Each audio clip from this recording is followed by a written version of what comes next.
Lasany anao ka maheno antiry ty tsy haiko hoe aiza ianao zao fa verena kinina malahelo zay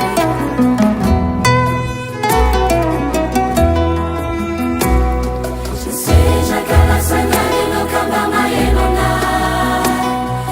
namana tinizija mpiara-mira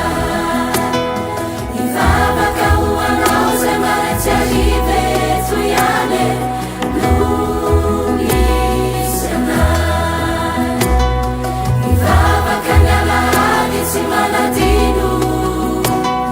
miazy sy manatena mbola mino fa any andro iray mbolo fantatrao fa ny tompo e no miatso anahy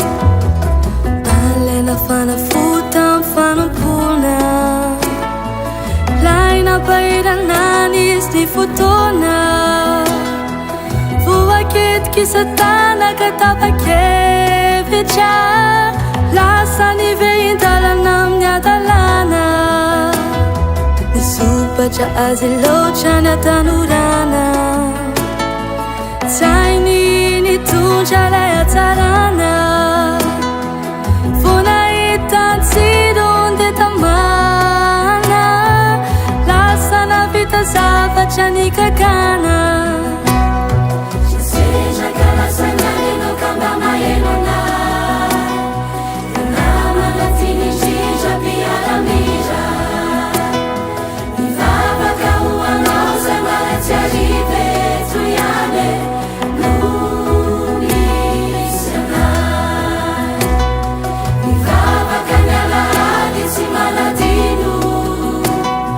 miazy sy manatena mbola mino fa any andro iray mbolo fantatrao fa ny tompo e no miatso anahy